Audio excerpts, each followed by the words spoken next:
Let's do it. We've got Melissa DeTora versus Kenji Egashira. All right, enjoy.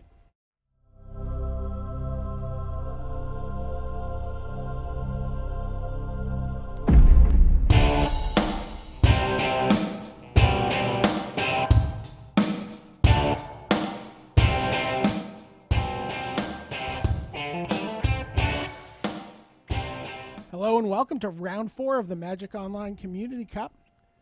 I'm Brian David Marshall. I'm here with Matt Tabak, and we are watching Melissa DeTora there on your left. Of course, a Pro Tour Top 8 competitor versus, well, really like the gold standard in streaming, Kenji Egashira.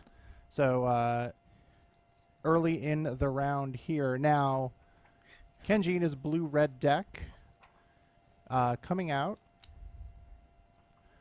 Going to drop Melissa to...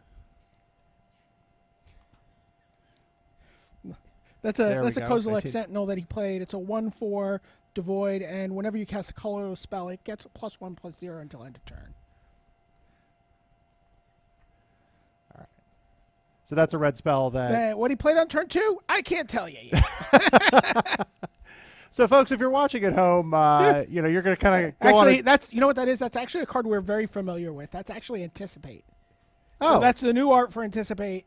Well, there you go. So he just sifted a little bit through the top of his library and dug for some stuff there. That's the ally.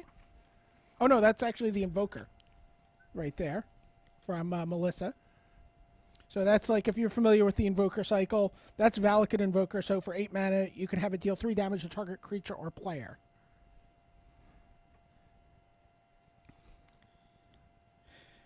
This is like some kind of speed reading class.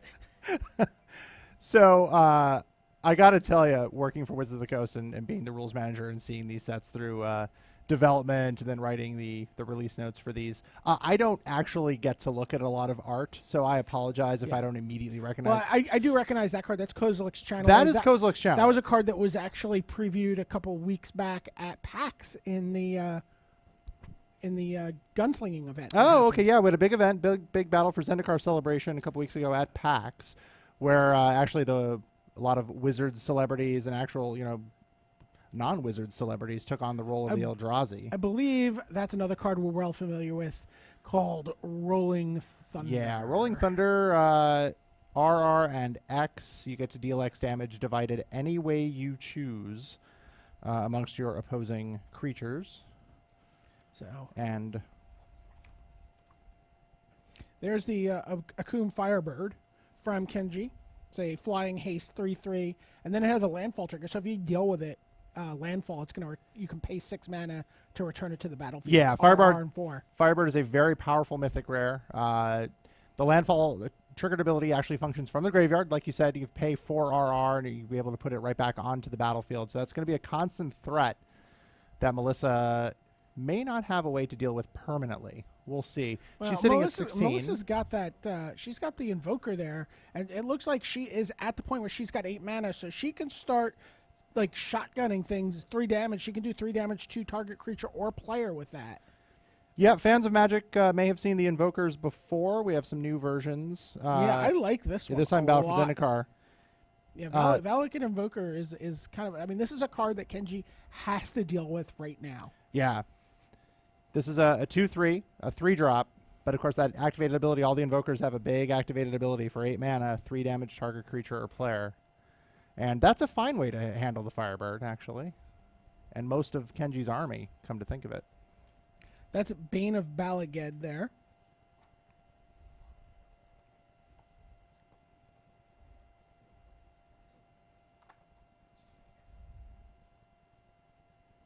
Bane of Balaged's a 7/5, and whenever it attacks, defending player has to exile 2 creatures. Oh, so yeah. That's the 7/5. That's the big one we talked about during deck building. And now it's on Melissa to find. Perhaps my Rolling Thunder was a little hasty. So we definitely got some haymakers going back and forth here. I'm sure Melissa would love that Rolling Thunder back in her hand now. We don't know how many Rolling Thunders she opened. Oh, that's true.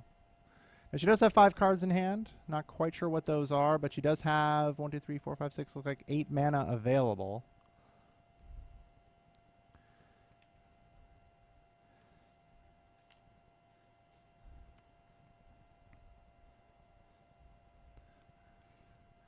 We do see Kozilek's Channeler, or the Elf Drazi, as we called it in playtesting, All right. because of that mana ability. These guys were teammates a couple years ago on the community team. Yeah, it's been interesting following Melissa DeTora's betrayal of the community and her joining the Wizards. That's been one of the more interesting storylines we have followed.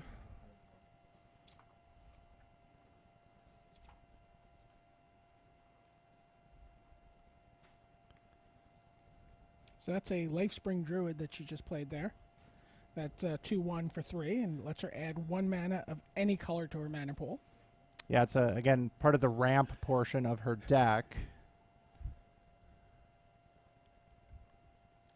And she has used it to ramp into a Barrage Tyrant. That's the Barrage Tyrant.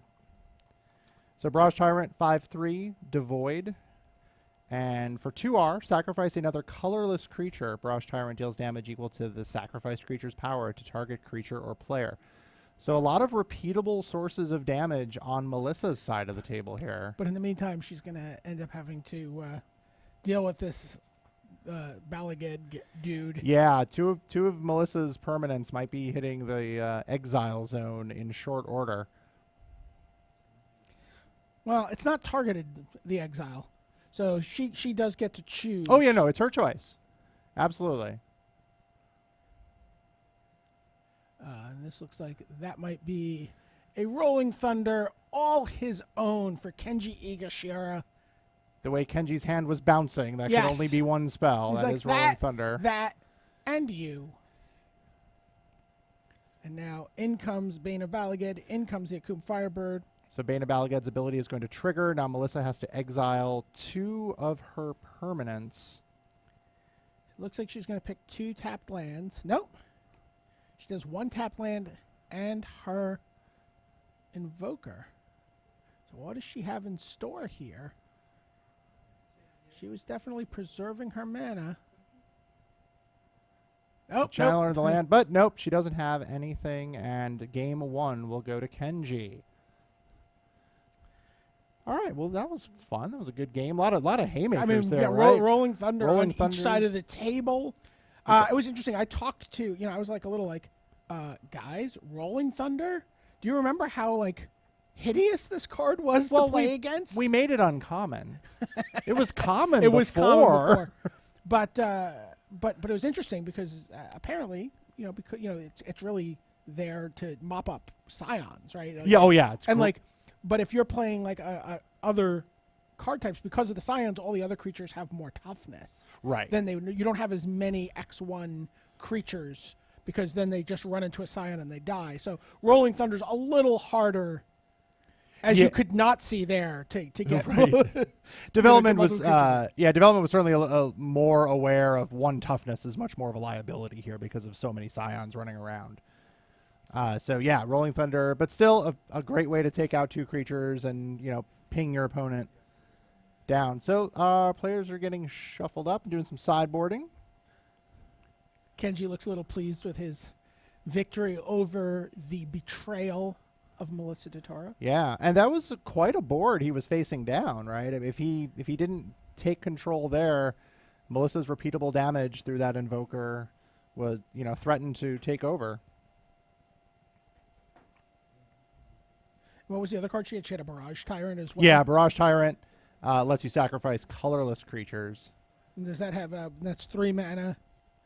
But then you get to deal damage equal to the sacrifice creature's power to target creature or player. So that is... Yeah, so he kind of flings colorless creatures around. It's 2 and a red to activate that ability. But don't forget the Barrage Tyrant is a 5/3 creature itself, so...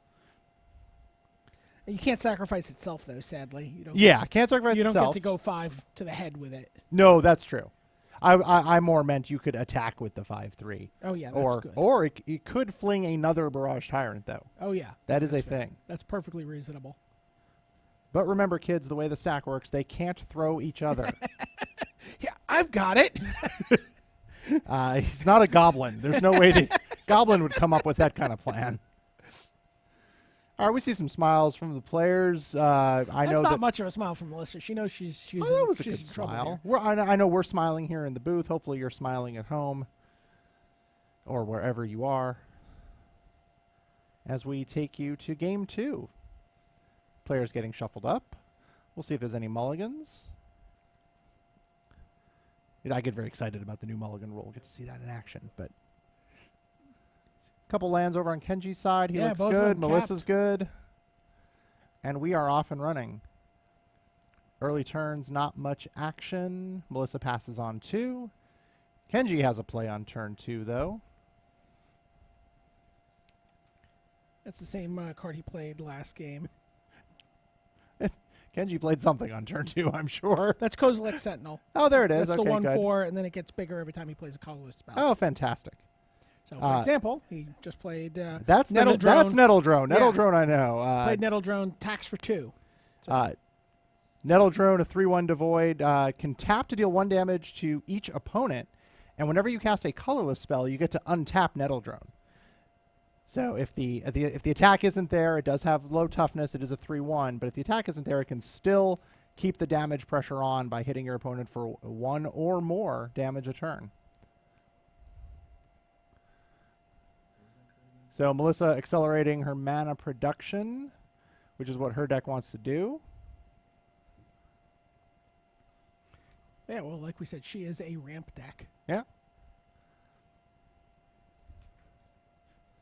So that was a natural connection she played there to jump up a land drop. You get to search your library for a basic land and put it onto the battlefield tapped. But no play on 5. But it's an instant. Yeah, but no play on 5 mana for Melissa. So now 5 untapped lands, playing red. Any number of things could be in store here. It looks like a free attack. Kenji, the way is clear. Will he send in his creatures, though? Well, I mean, that's certainly something we've been talking about, this idea that you don't really want to attack into 5 you really open don't. mana. Now, we see what Kenji did here. He tapped Nettle Drone to deal 1 damage to Melissa, then cast a colorless spell, which is going to allow him to untap Nettle Drone.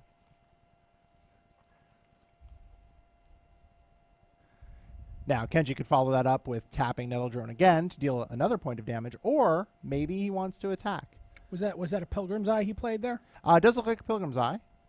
Allows him to search his library for a basic land card. And here comes the attack. So we see Melissa was not bluffing. Takes out the attacker. Deals damage And equal gets to the to number untap. of lands she controls. One of the good instant removal spells in this format, Stone Fury. Yeah, we see Melissa with hitting her land drops. Definitely what her deck wants to do. Tap 6. And there's Rolling Thunder. There is the Rolling Thunder. Kenji will get 1 more point of damage out of the Nettle Drone before it goes away. Nice job mopping up there. Although Kenji's a little slower on his mana development. Yeah. There's his Kozilek's Channeler. Kozilek's Channeler's really nice. Goes 4, from 5 5 to 7 Yeah. or 8 next turn. Also taps for 2 mana, It's got which I believe is there a Bane of Balaged in Kenji's hand? There's another Channeler in his hand. I can see that. Channeler into Channeler, a little less exciting. We might be seeing that. Now, Channeler does have a fairly sized body attached to it. It is a 4/5.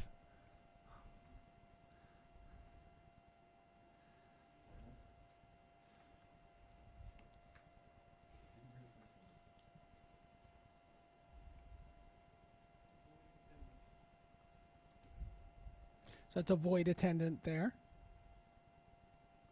for Melissa. And that is a Bane of Balaged. You were correct. That mana ramp does good work. Oh, well. That Titan's Presence. That would appear to be Titan's Presence. Yes, Titan's Presence. That's a card I'm excited to play with. I'm curious how many colorless creatures you need to play with in order to cast that. Yeah, effectively. It's a 3-cost instant. As an additional cost, you have to reveal a colorless creature card from your hand, as we saw Melissa do. Exile target creature if its power is less than or equal to the revealed card's power. So a really efficient removal spell for potentially large threats if you have the right card in hand. Fortunately, Melissa did. And the Bane of Balaged took off to exile. 16 apiece here in Game 2. Melissa DeTora representing Team Wizards versus Kenji Egashira representing Team Community.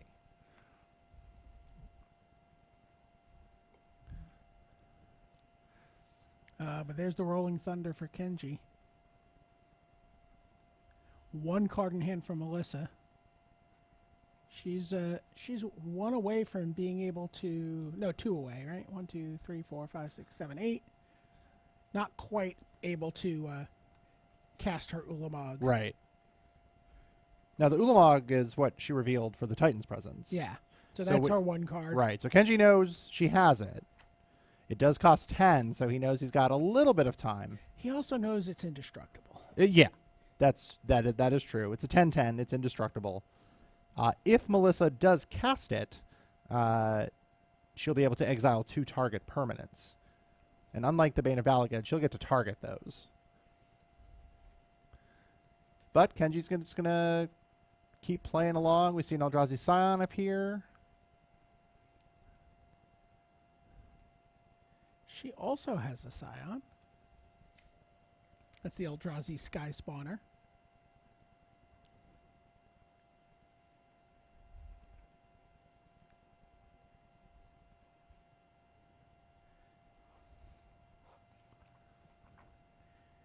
That's an Undo Champion, it looks like. So that's an ally. It's 4/3. It has Rally, and whenever it or another ally enters the battlefield under you control, creatures you control gain trample. Not super exciting at the moment. No. One thing to keep in mind with the Rally deck, you'll probably see more than one deck based around allies today. It triggers whenever an ally enters the battlefield under your control. But the bonus always affects your entire team, even the non-allies. So, of course, in Seal deck, you're not going to be able to have all allies in your deck, but still, the bonuses from Rally will always apply. So let's see what we have here. 11-16 in Kenji's favor. Gets in with the Sky Spawner. It looks like he's going to play another Channeler here, setting up for a very, very big Rolling Thunder. Yeah, and Rolling Thunder can certainly hit players, so at a precarious 9 life is Melissa. Kenji is closing in on that victory, especially with that card in hand. That looks like a Windrider Patrol from Kenji, which he used his Scion for. That's a 4/3 flyer, and whenever it deals combat damage to a player, scry 2.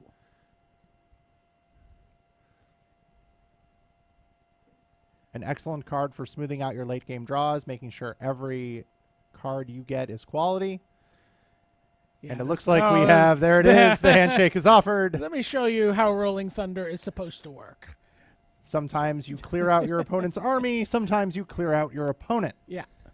And congratulations to Kenji taking that one 2-0. It's a pretty, pretty strong showing for Rolling Thunder. Yeah, there no, Rolling Thunder's no joke. It was common last time it was printed. That's, a little ridiculous. But a very powerful removal spell. If you're playing Battle for Zendikar Limited, please be on the lookout for that. We came so close to seeing an Ulamog. We were, what, 2 mana we did off? see it briefly, right? We saw it was revealed. Revealed to Titan's presence. Right. But 1 mana away for Melissa to be able to cast it. Yeah, 10/10 that probably might have been enough for her to swing the game around. It's possible because she can get the 2 channelers. Right. She picks the 2 targets for the cast trigger. Excuse me. It's not even an enters the battlefield. Right. It's a cast, and then 10/10 indestructible, and you're off to the races. That might have been enough to turn it around, but alas, was not to be. Welcome back to the booth. Hi, everybody. So, yeah, like a couple of interesting cards there. Akum Firebird card. Yeah. I was kind of interested to see. I know Kenji was not sure. He's like, I don't know how good this is. It's good. He's building it. He's like, I guess, you get conditioned that you don't want to pay, a set like this where sometimes you can pay 5 mana for something like a Kozilek Channeler, which is giving you a slightly bigger body and mana. Right. And then you're like, well, this costs this much and it's a 3/3. Yeah. But do I want to pay 6 to bring it back? Yes, you do. You usually do. And haste. Yeah. 3/3 flyer haste. Yeah. It's a little smaller than some threats, but just the repeatable nature of it. Unless your opponent has a permanent way to deal with it, that Firebird just keeps coming over and over and over. Stone Fury is another card. Yes. We saw that. A lot of things that you have to worry about when your opponent has 5 mana untapped and one of it is red. Yes. Could be Stone Fury. Could be Turn Against. Could be any number of things. Have you cast Turn Against? I have. Tell me about it. It's really nice. So your opponents, you're looking across the table, and your opponent is like, oh, they have 2 creatures. That's good. And then 5 seconds later, they have no creatures, and that's better. That's really nice. Yeah, blow up. So hard to explain how difficult it is to play around if you're attacking. Oh, it's so hard to figure out because. Well, maybe we can find out what Kenji thinks about Turn Against, because I know it was in his deck, and his opponent was most of DeTora, who turned against him from the community team to the Wizards team. It's pretty tawdry tale. So I think Tim Willoughby is standing by with an interview with Kenji Egashira right now. Let's take it there. And I'm down on the feature match area floor with Kenji Egashira. Pretty happy to have picked that one up because there was a very scary Eldrazi that didn't quite make it into play, but definitely made its presence known in that match. Yeah, she stuck on 9 mana for a few turns after revealing it, and luckily, I was able to keep developing my board, had the Rolling Thunder in hand since the beginning, so I was able to craft a board state where, I could just burn her out.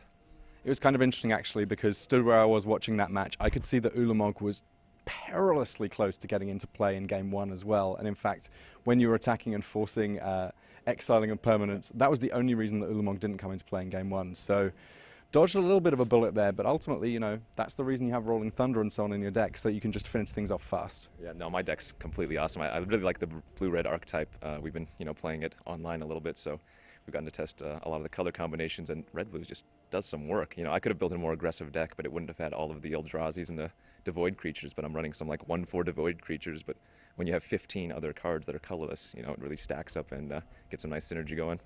Yeah, lots and lots of value in this archetype. And actually, there was an interesting play that happened during that match that I was wondering if you could just mention, because I don't know if it necessarily will be something that is immediately obvious to everyone at home when they first see it.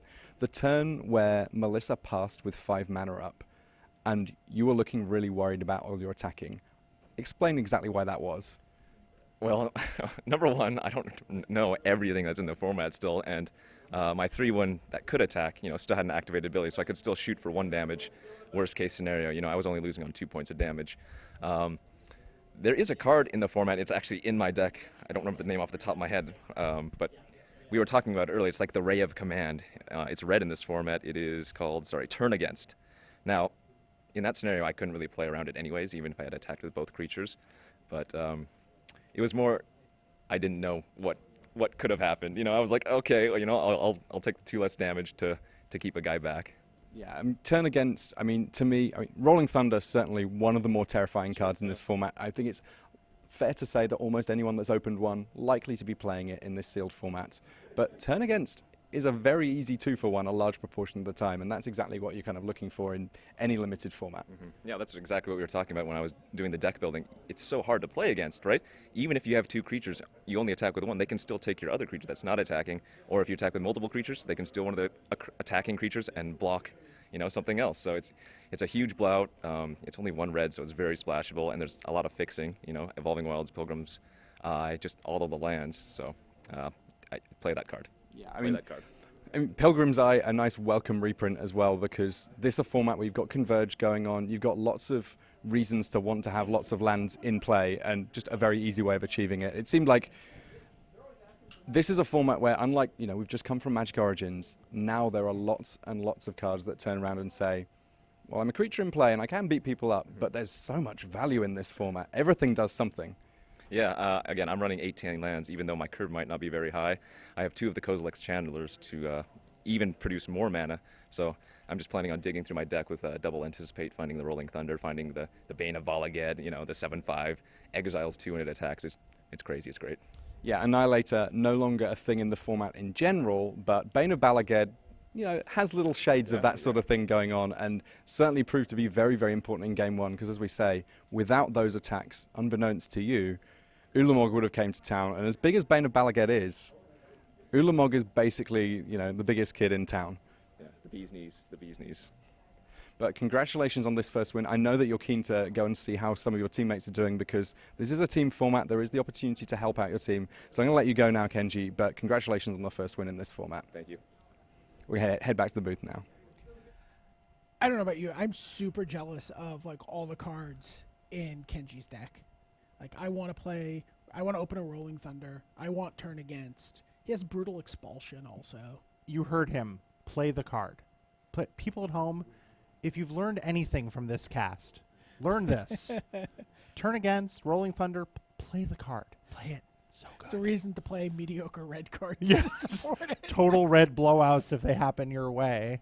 You may want to put those in your deck and be aware of them. And like Kenji said, even if you know turn against is coming, it's really hard to play against because even if you attack with one creature, they'll just grab the other one and block. And what are you going to do?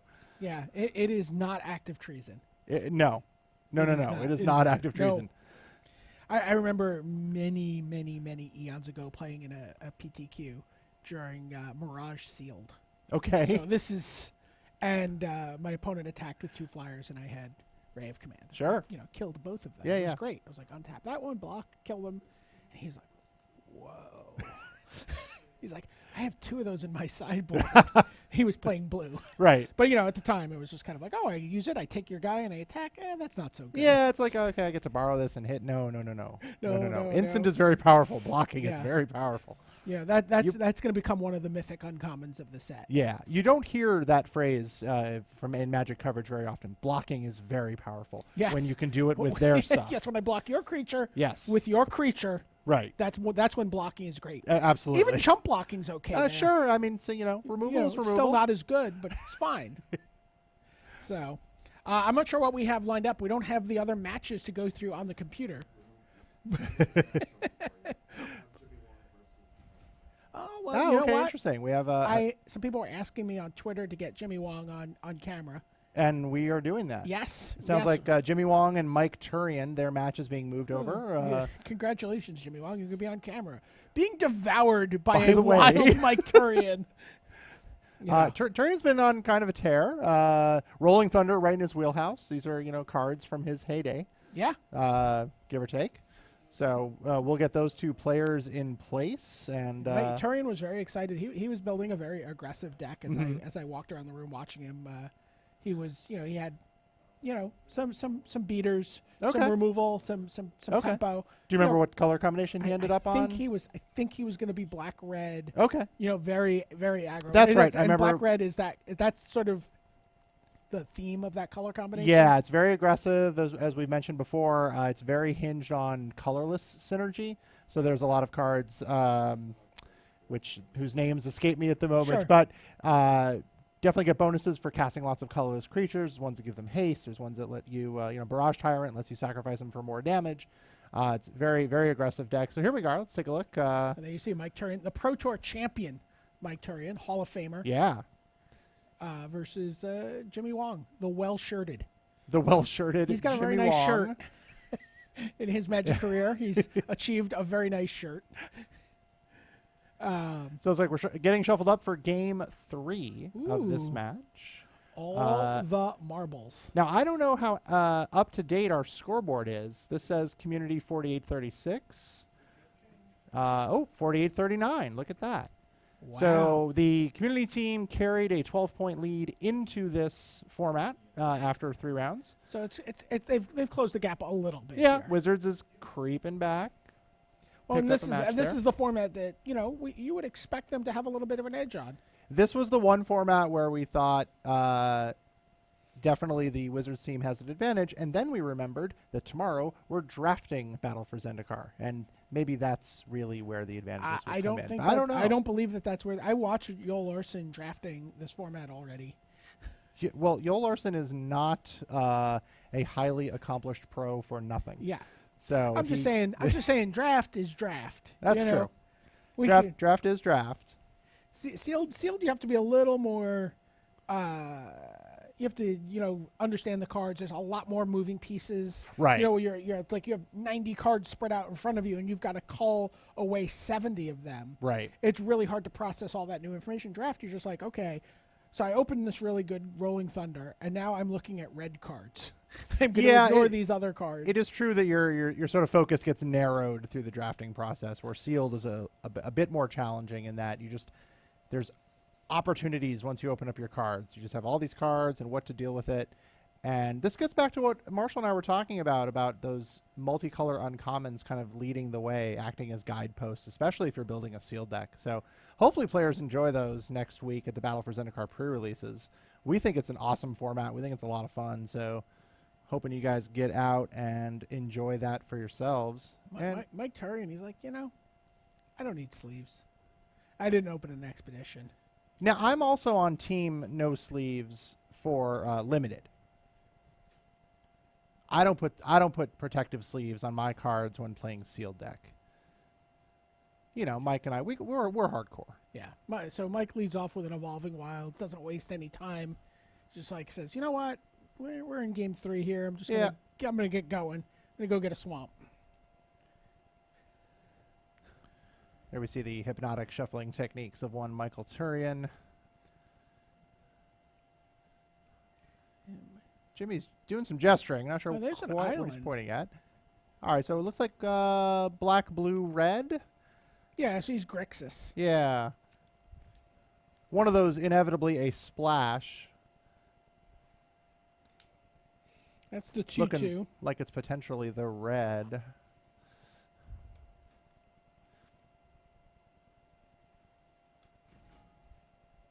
That's the core. So it looks like core Castigator over on Yeah. Jimmy's side. 2 mana, 1W for a 3/1. Can't be blocked by Eldrazi Scions.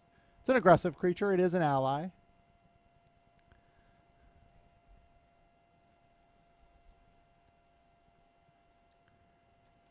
A couple colorless creatures there, a couple devoid creatures. That's a Benthic Infiltrator for Mike Turian.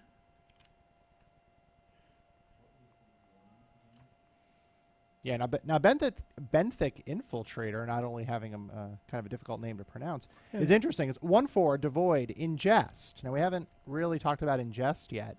Whenever a creature with ingest deals combat damage to a player, that player is going to exile the top card of his or her library. Also, Benthic Infiltrator can't be blocked, so this is going to be a constant threat unless Jimmy can find a way to deal with it. It's not only going to chip away at Jimmy's life total, but also going to eat at that library. Another ability we haven't really talked about yet are the processors. Yeah, Now, that's something I wanted to ask you about. It's Okay. like, how good is that? Because now there you see a card getting exiled from the ingest ability. it's a strong theme in black-blue, as I recall. So basically, ingest exiles cards of your opponents. Now, there are some Eldrazi in the set that also have the subtype processor.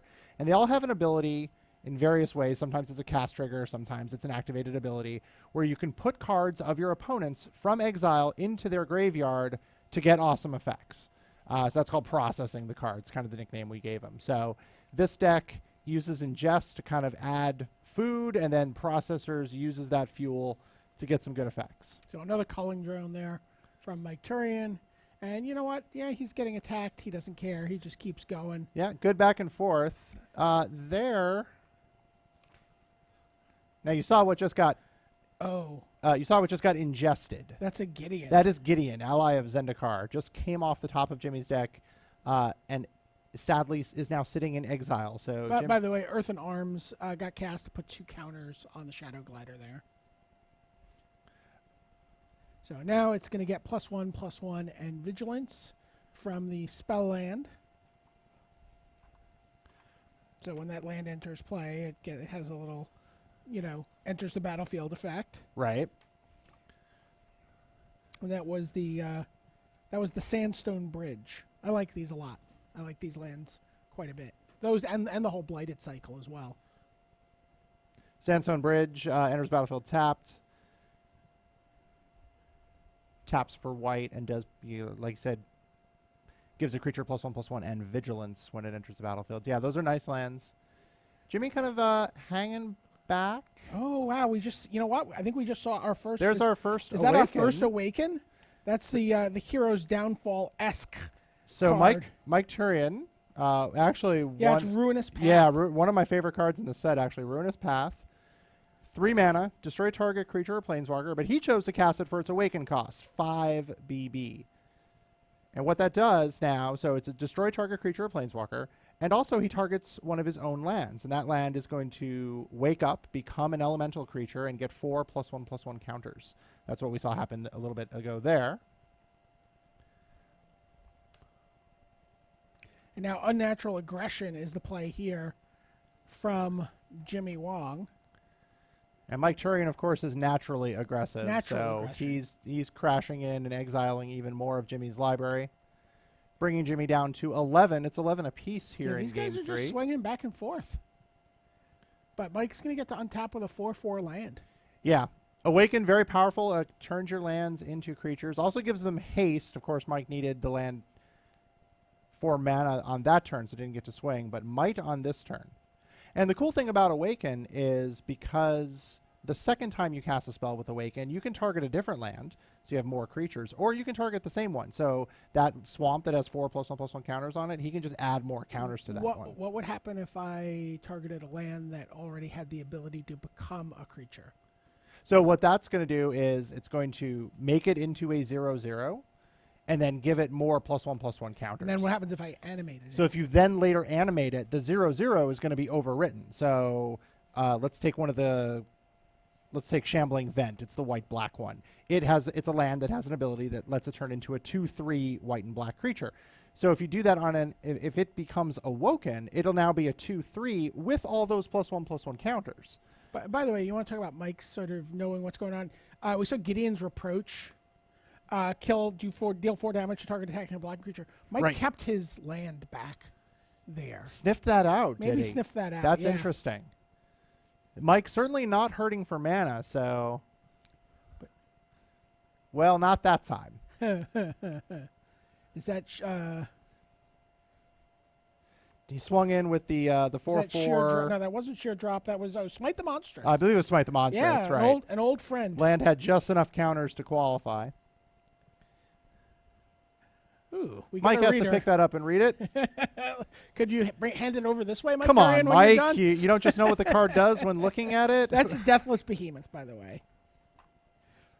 Who doesn't know what the cards are just by glancing at them? Come on, Mike Turian.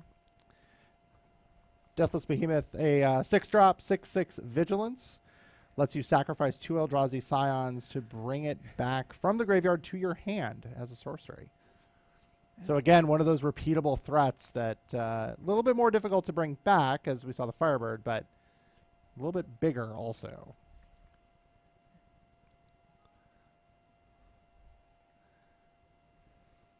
Okay. Is this the card Mike is looking for? He's got a handful of stuff. He's got some options here. Taps 3 mana and then pauses. He put out a card. The white creature that got played, by the way, that's a Courier Griffin.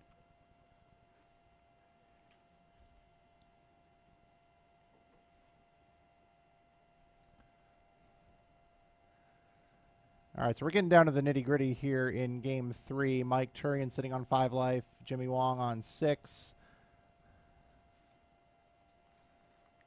Here comes the attack. This is the last match 6. remaining on the floor, by the way. 6/6 Vigilance gets blocked. Looks like the Griffin's going to get in.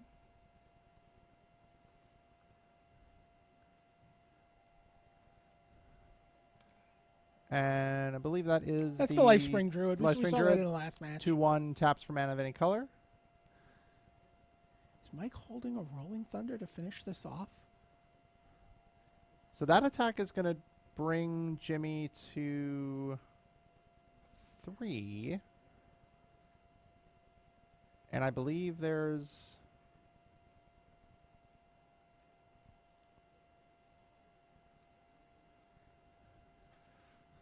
That is it. It is over. It's over. I believe Mike won since he pointed a Rolling Thunder at his opponent. All right. I thought that was Rolling Thunder. Oh, Yes. There we go.